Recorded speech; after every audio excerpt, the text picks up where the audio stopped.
Bien sûr qu'une entreprise est là pour générer du profit, hein, on est bien d'accord qu'il n'y a pas que de la poésie, hein, il y a des mathématiques dans l'entreprise, mais c'est qu'est-ce qu'il y a au-delà, tu vois. Je prends du temps, ça me prend un temps fou de travailler, c'est pas ma boîte en plus, donc qu'est-ce qui va faire que je viens? Il faut retrouver une authenticité, mais ça passe beaucoup par les gens, tu vois, par des patrons qui parlent vrai, qui sont des visionnaires, des vrais capitaines de navire, qui embarquent authentiquement les gens. Bienvenue dans Harmony Inside, la culture en action, le podcast qui t'aide à développer une culture forte pour réussir ta croissance. Je m'appelle Hélène de Saint-Front, je suis harmoniste d'entreprise au sein du collectif d'indépendants Biharmoniste. Et ce podcast te permet de découvrir ces entreprises pépites qu'on a la chance de côtoyer et qui ont su développer, mettre en action avec succès une culture authentique. On te recommande bien sûr de t'abonner et d'écouter d'autres épisodes pour découvrir toujours plus de dirigeants et dirigeantes harmonieux. Car c'est avec eux que se réinvente le monde du travail en mieux. Bonne écoute! Aujourd'hui, j'ai la chance d'avoir au micro une femme d'exception, Catherine Barba. Bonjour Catherine. Bonjour Hélène. Catherine, c'est la serial entrepreneuse, business angel, multicasquette, qu'on ne présente plus, qui a cette énergie pétillante et contagieuse. Et moi, tu me fais penser à une fée clochette du business. Et aujourd'hui, on va parler en particulier d'Envie, ta dernière aventure entrepreneuriale, l'école qui permet à des indépendants de réussir à être entrepreneurs de soi. Et je précise que c'est un jour un peu spécial parce qu'aujourd'hui, c'est l'anniversaire de Catherine. Donc, merci de nous faire ce cadeau d'être avec nous. Merci à toi. Merci. Alors, pour t'introduire, moi, j'aime bien commencer par des questions métaphores. Alors, on va l'adapter au jour. Si tu étais un cadeau d'anniversaire, tu serais lequel et pourquoi ? Si j'étais un cadeau d'anniversaire, je ne serais pas un objet, je serais une expérience. Je serais du lien, en fait, tu vois, peut-être un dîner avec des copains ou en famille, un week-end partagé. Je serais un moment de partage. Super, Voilà. merci Je pense que beaucoup. c'est la seule chose qui compte au fond, tu vois, c'est ce qu'on partage, ce qu'on vit. Nous sommes des êtres de relation. Et d'expérience. Super. Et d'expérience. Alors, si on parle un peu justement de ton parcours, en parlant d'expérience, toi, tu as beaucoup travaillé sur la notion de la transformation, justement, de comment ces expériences, en particulier dans le monde du travail, elles évoluent. Donc, la transformation digitale, la transformation managériale, maintenant même la transformation des métiers. Cette envie de participer à des transformations, d'où est-ce qu'elle te vient ? Je sais pas, mais c'est vrai que ça, c'est un fil conducteur dans mon histoire. Tu as raison, hein. J'aime bien explorer, je crois. J'ai probablement comme toi cette curiosité, tu vois, d'aller regarder ce qui est nouveau et puis la capacité à changer, à aller vers le mieux. Moi, c'est vrai que ça m'a toujours fascinée. Donc, je pense que c'est lié à une caractéristique qui est la mienne, c'est la curiosité. Et alors, dans tes explorations, donc peut-être tu peux nous dire quelques mots sur ton parcours et tes différentes expériences d'entrepreneuriat, parce que tu as été une vraie slasheuse hein, avant l'heure. Tu as eu la chance de travailler. Oui, vas-y. Non, je sais pas, slasher, ça veut dire qu'il cumule plusieurs, c'est qui est dans la multi-activité. Oui, remarque, c'est ça, j'ai toujours été dans la multi-activité, en fait, tu as raison. Aujourd'hui, en tout cas. Enfin, aujourd'hui, je suis à 3000% sur ma nouvelle boîte Envie, hein, mais bon, mais je suis aussi au board de Renault. Et j'ai investi dans un certain nombre d'entreprises et donc je continue à suivre mes participations. Mais quand même, ce qui m'occupe le plus professionnellement aujourd'hui, c'est la boîte que je suis en train de développer depuis un peu plus d'1 an. On en reparlera. Et auparavant, en fait, donc ça, je suis dans la formation, c'est une école, hein, tu l'as dit. Mais auparavant, j'ai travaillé plus de 20 ans, 25 ans dans le digital, dans la tech, dans l'e-commerce. Et j'ai créé 3 entreprises, j'en ai revendu 2. Donc une première, c'était un site de cashback pour encourager les gens à acheter en ligne, que j'ai revendu à mon principal concurrent. J'ai créé une agence de création de sites e-commerce, de stratégie digitale que j'ai revendu à VP. Et je me suis associée avec les fondateurs. Et je suis partie 5 ans aux États-Unis et j'ai créé un observatoire sur la transformation des entreprises. J'allais observer un peu justement qu'est-ce qui fait le sel, qu'est-ce qui fait le ressort d'une entreprise qui se réinvente plus vite qu'une autre. Donc voilà, ça c'était le fil de mon histoire. 3 boîtes dans l'e-commerce, la tech, et puis une dans la formation, la dernière. Et du coup, justement, cette expérience aux US, et ce que tu en as appris, c'est ça qui t'a donné l'envie de créer Envie? Eh D'où ben est non, en venue fait, parce l'idée? que quand je suis rentrée des États-Unis, c'était c'était en plein Covid 2020-2021. Moi, je pensais de retour, tu vois, à nouveau me, me rapprocher de l'écosystème du digital, de l'e-commerce, la French Tech. Et puis continuer à investir. Et en fait, mais littéralement, l'idée d'Envie m'est tombée dessus. C'est-à-dire qu'à la faveur des lectures que j'ai faites sur la transformation du travail, sur l'aspiration des Français à travailler autrement, sur tout ce que toi tu connaissais déjà bien avant moi, hein, sur tout ce qui est la création d'entreprises individuelles, la percée du freelancing et des indépendants. J'ai fait tout un tas de benchmarks sur ce qui existait. Je me suis dit, oh, il manque un truc, il manque l'école des indépendants. Donc c'était comme une évidence, tu vois, une nécessité pour moi de faire cette école. Et je me sens absolument à ma place, quoi. Mmh.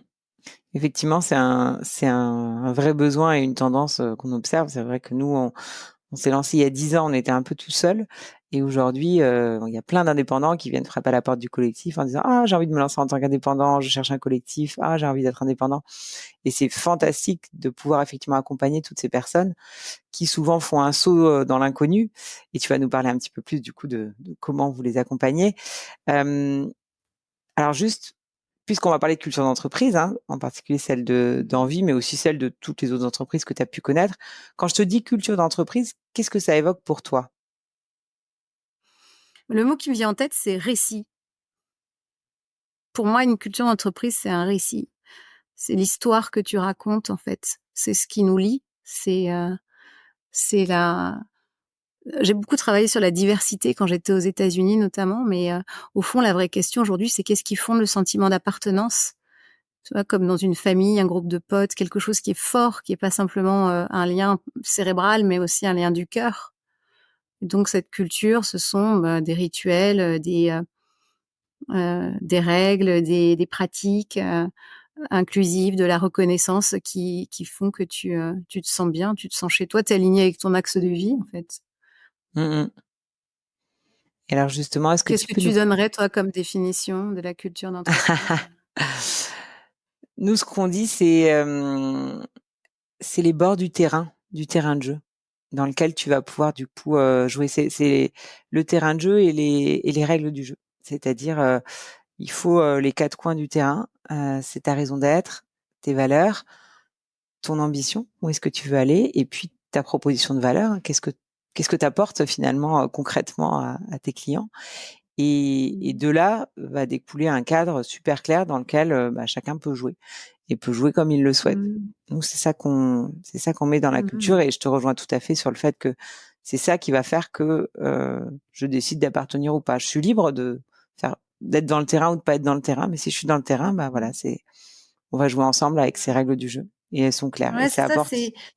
mmh, c'est une aventure qui est plus grande que moi, donc qui est fondée sur le collectif. De toute façon, on fait rien tout seul, hein. Mmh, C'est un poncif. Mais cette aventure plus grande que moi, elle rejoint des choses profondément en moi qui me parlent. ouais et justement, toi, est-ce que tu peux nous parler de ce qui t'anime et qui t'a amené à le transmettre d'une manière ou d'une autre au sein de Envie School? Est-ce que tu peux nous parler un peu de la culture que vous avez mis en place, de votre raison d'être, comment ça s'exprime, hein, concrètement? Parce que Mmh mh. bon, il y a un côté, école, mais il y a bien plus de choses. Mmh. En fait, oui, tu as raison. J'aime bien dire qu'on est l'école du future of work, l'école du futur du travail, parce qu'on est à la fois on a toute une activité auprès des indépendants ou futurs indépendants qui veulent se jeter dans le grand bain, de la création d'entreprises individuelles, solo, et puis aussi du côté des entreprises qui se transforment et qui ne peuvent pas se transformer sans des indépendants, tu le sais, hein. Et donc, moi, il y a cette idée de transmission hyper forte au sein d'Envie. Moi, j'ai l'impression qu'après avoir été entrepreneur pendant longtemps, après avoir accompagné beaucoup de start-upers, investi dans beaucoup de boîtes, aujourd'hui, les fondements d'une entreprise, petite ou grande, qui dure, je crois que on a bien délimité, enfin, on a identifié les clés, tu vois, des choses très simples et assez universelles qui font que ta boîte va marcher. Et donc, moi, ma raison d'être, notre raison d'être chez Envie, en tout cas, je vais parler plutôt de la partie des particuliers, c'est de les amener à créer, de structurer une société durablement rentable. On est obsédé avec la Mmh. rentabilité. Et c'est Ouais. pas simplement des compétences que l'on transmet, parce que ça, il y a des tonnes de gens qui vont le transmettre, et tant mieux, avec plus ou moins de bonheur. Mais ce qu'on transmet, ce qu'on injecte chez les gens, c'est l'énergie et la confiance. Alors ça, tu veux un shoot d'énergie, tu veux un shoot de confiance, qui font de toi un entrepreneur qui réussit, une entrepreneur qui réussit, tu viens chez Envie. Et ces valeurs, Voilà. justement, Ouais. je pense qu'effectivement, c'est souvent cette notion de confiance, elle est très importante quand on va être entrepreneur de soi. Et comment justement ça s'exprime concrètement au-delà des cours? Comment est-ce que cette énergie, elle se matérialise dans justement dans ce que vous avez mis en place, dans les rituels, dans... Mmh. Mais en fait, il y a pas mal de temps, tu vois, de moments ou de signes qu'on partage qui sont, je te donne quelques exemples. Quand les gens nous rejoignent en formation, avant même la semaine qui précède leur rentrée, ils ont tous reçu une petite lettre manuscrite de notre part avec des petits mots pleins de peps qui les accueillent. Donc ça donne le ton d'emblée. Quand on fait les rendez-vous de onboarding, parce que tout se passe en ligne, hein, c'est beaucoup plus pratique. Ouais. On n'est pas encore physique, je sais pas si on le sera un jour peut-être, mais tu te présentes pas toi-même, tu présentes quelqu'un d'autre, donc tu as été obligé de te connecter à l'autre pour savoir qui il est, qui elle est, et le présenter. Il y a des coachings hebdomadaires de 15 minutes, très courts, très synthétiques, le lundi matin, qui s'appellent les Barba Boost. Faudrait que je t'envoie un lien pour que tu te connectes.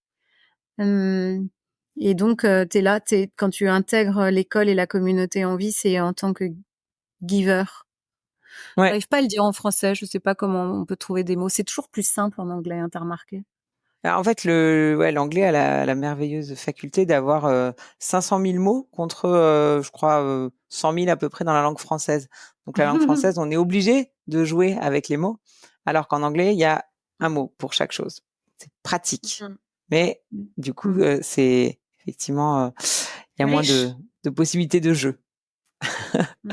Donc si on peut-être pour rebondir sur cette partie justement giver et parler de cette solidarité, est-ce que tu peux nous parler un peu de la communauté au-delà de l'école? Mais la communauté, tu peux la rejoindre sans avoir suivi une formation en vie. Tu t'abonnes, c'est un abonnement qui coûte 12 € par mois, et tu peux participer à des rencontres, des activités en ligne et en physique, parce qu'on a de plus en plus de monde. On a 6500 personnes qui nous suivent dans la newsletter, et une bonne partie d'entre eux qui sont dans la communauté, qui sont abonnés. Et donc, tu participes au Barba Boost, par exemple, dont je te parlais, le petit coaching de 15 minutes, le blitz coaching du lundi matin pour te donner la power patate toute la semaine. Tu as une fois par mois 4 indépendants qui pitchent devant un entrepreneur, une entrepreneur star, pas pour lever de l'argent, mais pour lever des conseils, pour aller récupérer Ouais. des conseils sur le fond et la forme, tu vois. Donc c'est un bon exercice, tu vois, de sentir le regard sur toi de quelqu'un que tu admires et que tu penses elle a réussi. Et je trouve que redonner de la confiance en soi, ça passe par ça aussi. Il y a du codev chez Envie, on peut participer à des sessions d'intelligence collective pour présenter sa problématique, sa préoccupation du moment. Il y a il y a pas mal d'entraide, en fait. Les gens se posent des questions et répondent. Et puis après, tu as des rendez-vous physiques à Lyon, Paris, Bordeaux, Marseille, Nantes, qui s'organisent sans nous. Les gens se sont rencontrés sur la plateforme et se retrouvent en physique. Et puis nous, on fait le Grand Prix des indépendants un peu partout en France pour aller mettre le projecteur. Donc, tu vois, on est encore en train de le construire. Hein, je t'en parle là, ça a un an, un peu plus. C'est très, très jeune. Mais la communauté, je crois que je sens que tu le sais, hein, elle a un gros potentiel. Puis il y a plus de 4 millions d'indépendants en France. Oui, On a encore de la marge de oui. progression. Alors justement, un peu de prospective, hein, puisque en plus, tu as été étudier ça spécifiquement aux États-Unis. Le futur du travail, selon toi, justement, est-ce que c'est tout le monde entrepreneur de soi? Et dans ce cas, comment les entreprises, selon toi, vont évoluer, vont s'adapter à cette nouvelle donne? Je pense qu'il y a un mouvement que tu as observé, bien sûr, hein, toi aussi, qu'il y a eu une accélération tendancielle après le Covid, une vraie aspiration à travailler autrement, une autre place du travail dans nos vies, un autre rôle, en fait, et pas simplement pour les jeunes générations. Et je me dis, est-ce que c'est la confiance dans le salariat qui se détricote, peut-être, tu vois? C'est vrai qu'il y a quand même une moindre sécurité qui est associée au statut salarial, hein. Et j'aime bien, c'est Laetitia Vito dans le bouquin que tu as sûrement lu, du labeur à l'ouvrage, où elle dit, Mmh. le deal, en fait, sécurité versus subordination, il est devenu un peu asymétrique. Donc, c'est vrai qu'on entend parler, on voit ce sujet de démotivation dans les boîtes. Moi, ce que j'observe, c'est que forcément, les grandes entreprises sont nos clientes aussi, et on leur parle tous les jours, et je trouve que c'est assez low tempo. Enfin, tu vois, c'est cette petite flamme que nous on a, même si on est crevé, même si c'est dur d'aller chercher des clients, mais cette motivation énorme, elle est là. Parfois, je la sens moins, tu vois, chez nos interlocuteurs. Donc oui, il y a une aspiration, je crois, à travailler autrement et avec plus d'autonomie et d'équilibre de vie. Et ça veut pas dire que tu vas le trouver que dans l'entrepreneuriat, c'est pas du tout vrai. Mais néanmoins, comment l'entreprise va réussir demain à injecter, tu vois, dans leur culture managériale, cette dimension un peu entreprenante, tu vois.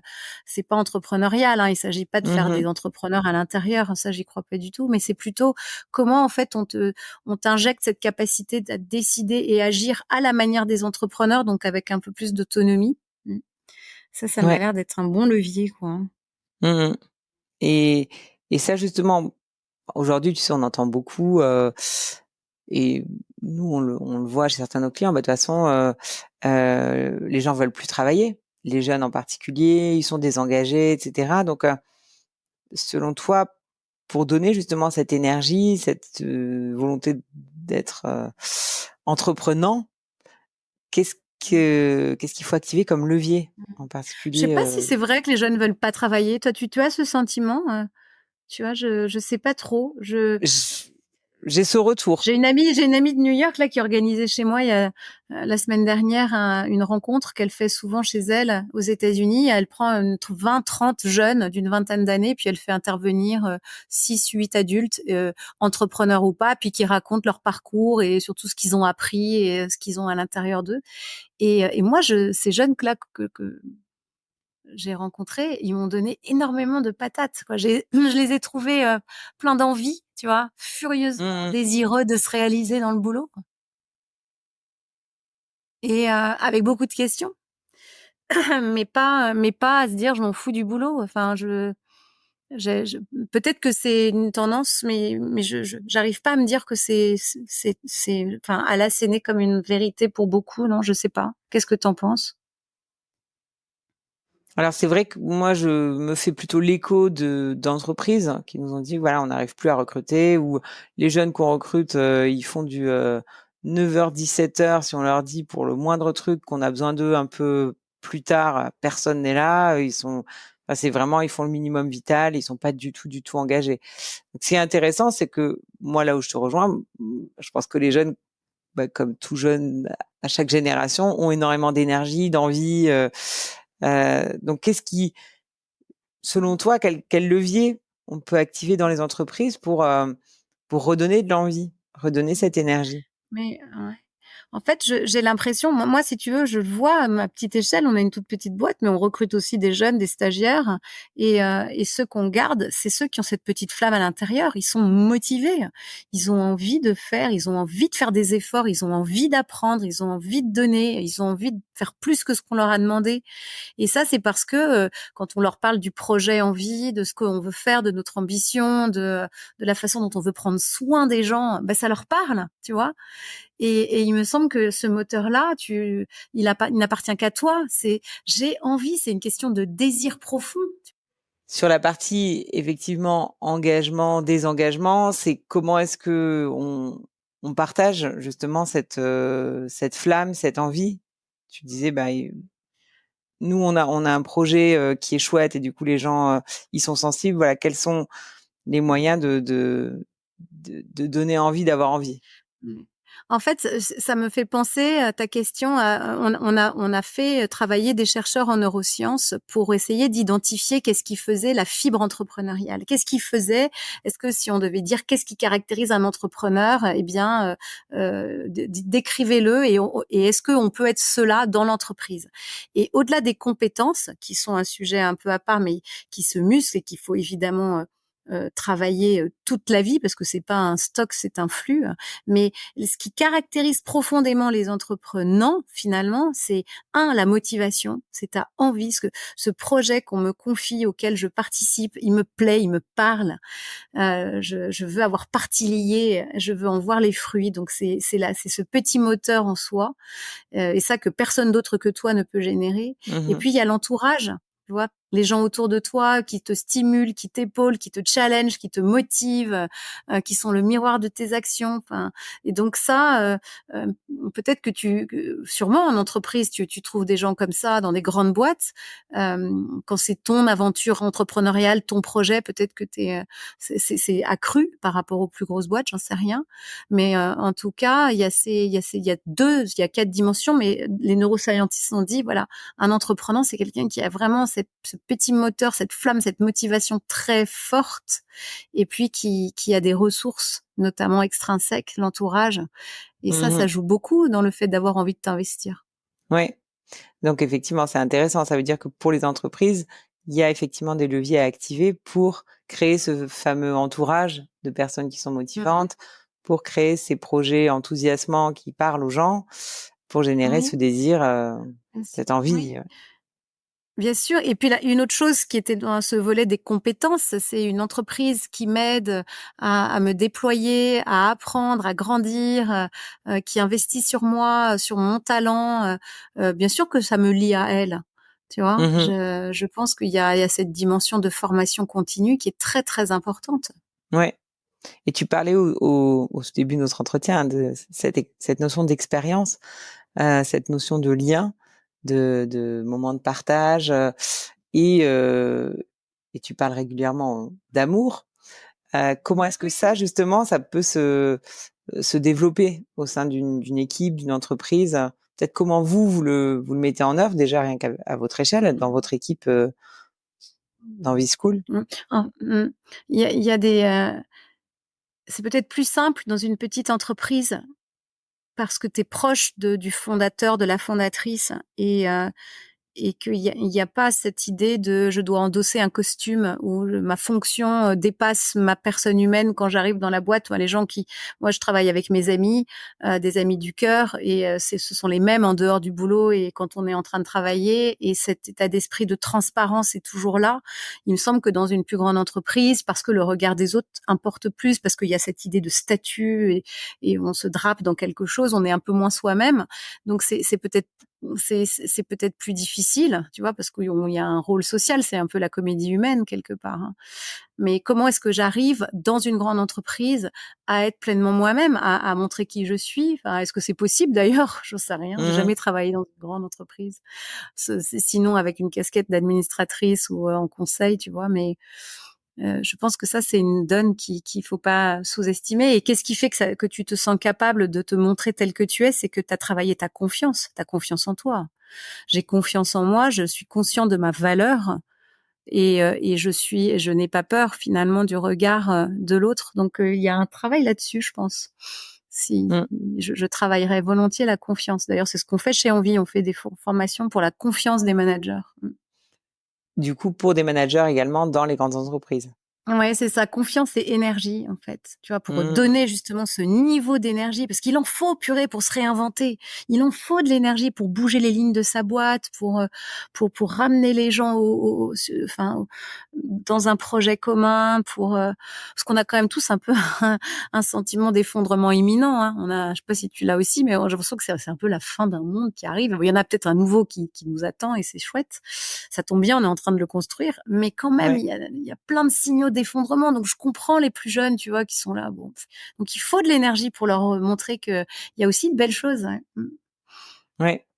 Et si on rebondit justement sur la notion de oui de monde qui s'écroule, nouveau monde qui arrive, et si on revient à la culture, selon toi justement, c'est quelle culture d'entreprise faut développer pour pouvoir répondre à ce besoin de transformation imminente?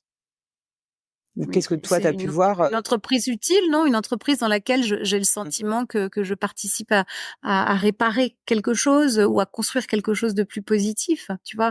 Où il y a une dimension sociale, ou autour de la santé, autour de l'environnement, autour de choses qui sont, c'est pas simplement, mais on le dit, enfin, bien sûr qu'une entreprise est là pour générer du profit, hein, on est bien d'accord qu'il y a pas que de Mmh. la poésie, hein, il y a des mathématiques dans l'entreprise, mais c'est qu'est-ce qu'il y a au-delà, tu vois? Je prends du temps, ça me prend un temps fou de travailler, c'est pas ma boîte en plus, donc qu'est-ce qui va faire que je viens? Bah, j'ai ce sentiment ouais, j'apporte ma pierre. Peut-être aussi de mesurer, ça aussi c'est quelque chose que j'aime dans l'entrepreneuriat, c'est que tu mesures assez vite le fruit de ce que tu as fait, tu vois? Mmh. Quelque chose que tu as pas fait, qui est perdu, bah, c'est perdu, tu as pas mené cette action, bah, c'est pas fait. Si tu as pris un projet pleinement et tu l'as amené à son terme et ça a eu des résultats, tu peux les mesurer et tu vois ce que tu as accompli, c'est incroyablement satisfaisant. Est-ce que tu peux avoir dans une très grande masse, tu as peut-être moins un sentiment plus diffus, Mmh. donc Oui, ramener les projets à des plus petites échelles, mais ouais, voir le fruit de ses en même actions temps, effectivement. tu vois, en même temps, chez Renault, que je connais un peu mieux de l'intérieur, je vois à quel point on peut aussi animer des gens euh, sur une renaissance en disant on est en train de se transformer, on quitte le thermique, on va vers l'électrique, on est en train d'essayer d'inventer la mobilité du futur. Et on a tous envie de participer à ces choses nouvelles, à se sentir un peu explorateur. Ouais. Et ça Ouais. marche, hein. Donc justement, par rapport à ça, pour toi, quelle est aujourd'hui, avec ces notions de raison d'être, de ESG, d'impact positif, quel est le rôle de l'entreprise dans la société? Mais enfin, alors l'entreprise, quand tu parles d'entreprise, il y a la grande, la petite. Tu penses à quelle entreprise quand tu dis ce mot? Là, je parlais plutôt, bah, bon, on va dire oui, grande, moyenne, grande entreprise. La petite, c'est plus simple parce que, comme tu le dis, on voit le fruit directement de son travail, il y a un lien un peu plus direct. Euh, Mmh. mais si on prend des plus grosses entreprises, justement, tu parles de Renault, etc. Quel Mmh. rôle ils ont à jouer au-delà de on apporte un service et on maintient la rentabilité, ce qui est effectivement nécessaire. Mmh. Non, mais énorme, évidemment. Enfin, en plus, elles ont une capacité transformante énorme. Enfin, je veux dire, c'est vrai que quand tu as plus de 100 000 personnes qui travaillent pour toi, si tu les mobilises tous dans la même direction, for good, ça peut avoir un effet extraordinaire.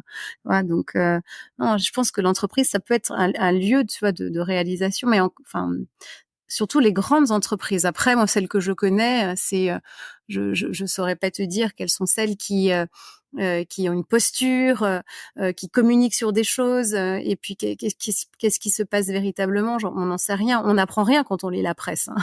Mmh. C'est quand tu ne sais vraiment ce qui se passe que de l'intérieur, et encore, Ouais, c'est assez fascinant, en fait. Mais non, bien sûr que l'entreprise a un rôle extrêmement important. Mais c'est difficile parce qu'il y a une énorme défiance à l'endroit des grandes organisations aujourd'hui.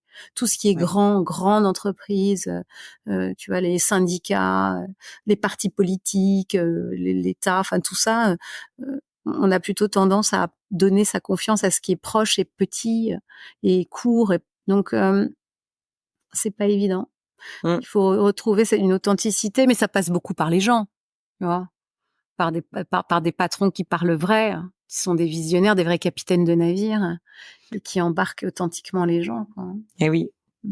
Et justement, si tu devais, toi, faire passer un message à ces dirigeants qui peut-être ont peur de faire ce pas vers l'authenticité, ou vers assumer aussi une culture d'entreprise engagée, qu'est-ce que tu leur dirais? Je sais pas si ils en ont véritablement peur. Je pense qu'on est plutôt, il y a plutôt la dictature du temps court, surtout quand on est une entreprise cotée, tu vois, on est vraiment, tout ceci est très joli, mais en réalité, il faut quand même cracher du résultat à court terme parce que c'est là-dessus qu'on est rémunéré, c'est là-dessus qu'on est jugé par ses pairs, et donc et puis j'aime bien les patrons qui voient loin, quoi, qui regardent sur le temps long. Et ça, c'est plutôt l'apanage des sociétés non cotées ou familiales. C'est une chance, en fait, hein. Dans les Mmh. sociétés cotées, purée, ça doit être tellement difficile. Donc, je pense que c'est juste, c'est moi, le message, je travaille avec pas mal de CEO et de Comex, c'est travailler, tu sais, justement, cette confiance à tous les étages, quoi. Faire en sorte que les gens élargissent leur couloir de nage et qu'ils arrivent à porter des actions, tu vois, en disant, voilà, nous, la direction, elle va vers là. Voilà, notre ambition, elle est hyper claire. On va là, on veut devenir cela. Maintenant, dans le comment, on vous laisse un peu plus de marge de manœuvre. Proposez-nous des choses. Tu sais, c'est le fameux empowerment, Bien sûr. intraduisible d'ailleurs en français. Ouais, encore une fois. Et donc, tu sais, j'avais rencontré une américaine, une patronne que j'adore, qui avait dit, si tu veux vraiment transformer une entreprise et recréer du lien et souder les gens, c'est 3 mots magiques, c'est inspire, empower, incent. Donc, c'est d'abord, dis ce que tu fais parce que c'est pas mal, hein, ça marche bien aussi. Donc, sois toi-même un patron exemplaire. Tu vois, si tu prônes des valeurs de justice sociale ou de respect de la planète, ben, sois quand même balaye devant ta porte, sois le premier à les porter. Empower, c'est donne la capacité aux gens qui travaillent avec toi tu vois, d'abaisser le centre de gravité de l'entreprise pour qu'ils portent cette dynamique de transformation. Le max de personnes portent la dynamique de transformation. Et donc, pour ça, tu leur laisses plus de marge de manœuvre et d'autonomie. Donc, vient la question de l'échec possible, mais ça, c'est un autre sujet. Et puis, incent, hein, c'est comment est-ce que tu rémunères la prise de risque, comment est-ce que tu l'encourages. Mais bon, si c'était si simple, ça serait fait aussi. Bah, là encore, hein, comme tu le dis, il y a un travail sur soi à faire d'abord et avant tout, hein, pour pouvoir réussir à lâcher prise sur la partie empower, à faire ce travail d'authenticité et d'exemplarité. Et là, effectivement, c'est pas forcément, c'est un long chemin. Ouais. Et Ouais, il y a, tu vois, les sociétés du groupe ADO, j'adore. Moi, je trouve qu'il y a un bel état d'esprit.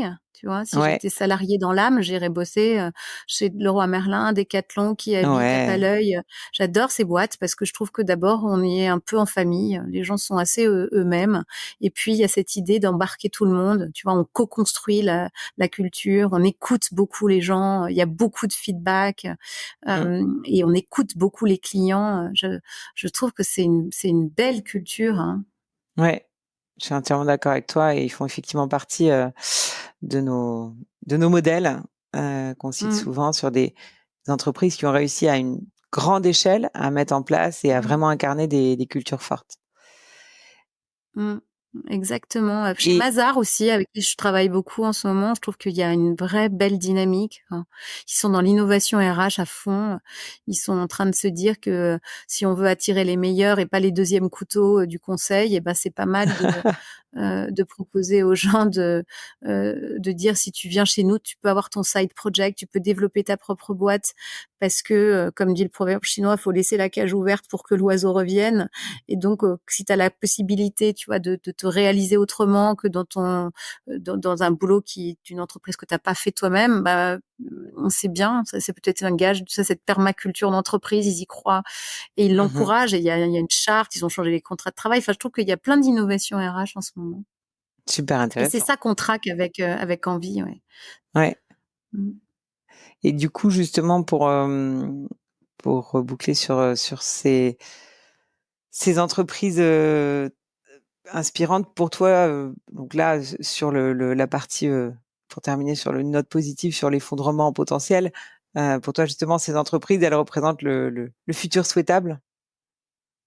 Bah, en fait, pour moi, le futur souhaitable, c'est un futur où on se donne la chance de tester tu vois, de tester autre chose, de faire un pas de côté, de se dire, je suis pas sûre d'y croire, mais je vais quand même aller l'essayer. C'est très entrepreneurial comme démarche, en fait. Et donc, je pense que le sujet du futur du travail, il ne s'aborde que sous l'angle de la pratique. On en revient à ta première question, hein, de l'expérience et du collectif. Moi, c'est mes 2 mots-clés, hein, et je suis sûre que ça te parle, Hélène.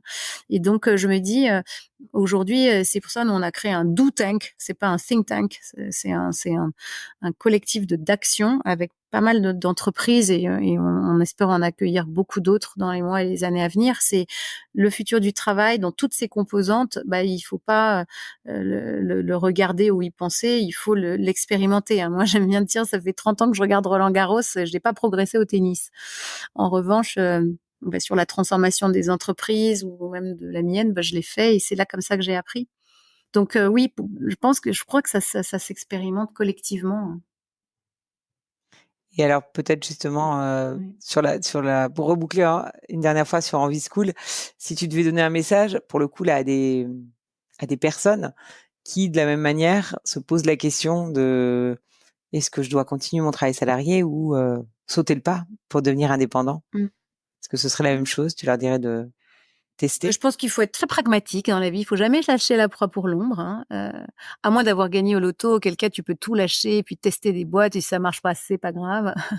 En revanche, si tu as un loyer à payer, tu as quelques charges, mieux vaut garder ton salaire, car c'est très confortable d'avoir un salaire. C'est chouette. En revanche, si tu arrives à bien organiser, en utilisant l'IA notamment, et puis ça te fait gagner un temps fou, peut-être que tu peux commencer à côté un projet entrepreneurial qui te tient à cœur, qui te donne du sens, qui te sent utile et aligné avec ce que tu sais bien faire.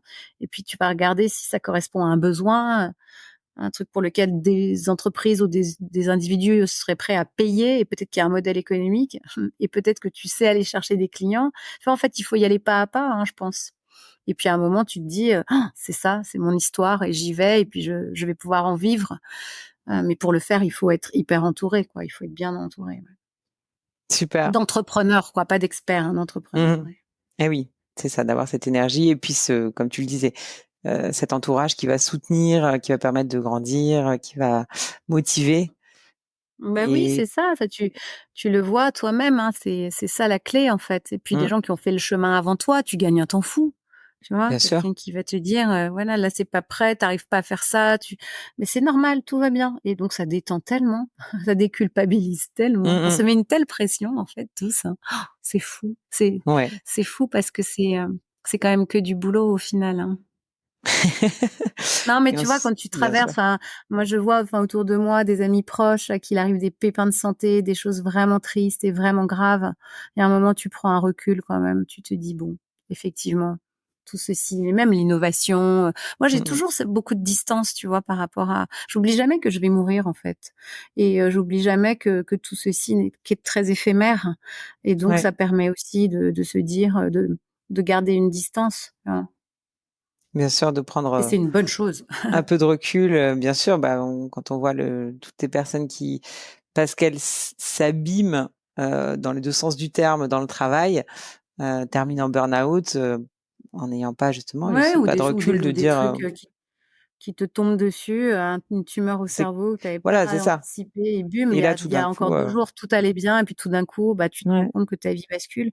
Et ça, ça arrive et ça arrive sûrement aux gens qui nous écoutent et autour d'eux. Et donc je me dis, voilà, ça fait partie du chemin. Donc tout ce qu'on fait dans le boulot, faisons-le avec cœur parce que sinon on fait rien. Mais et donc bien sûr que c'est aligné avec ce qu'on veut réaliser, mais ce n'est que du boulot. Merci pour ces mots que je crois il sera difficile d'en dire plus, même si on pourrait rester des heures à t'écouter. Je crois que Merci à toi. On a vraiment touché quelque chose de profond.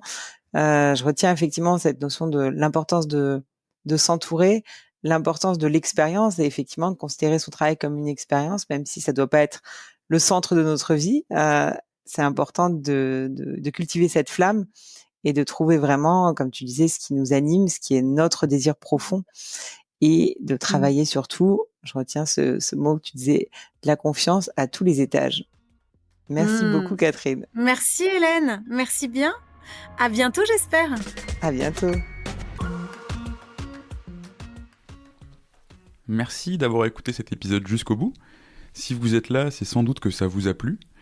Si vous voulez nous aider, n'hésitez pas à partager cet épisode à votre boss, à votre ami qui veut monter une startup depuis toujours, ou à toute personne qui pourrait être intéressée par la culture entreprise. Vous pouvez aussi vous abonner sur Apple Podcasts, Spotify ou toute bonne application de podcast. Et vous pouvez également nous laisser un avis 5 étoiles de préférence sur Apple Podcasts. À très bientôt pour un nouvel épisode et merci à tous.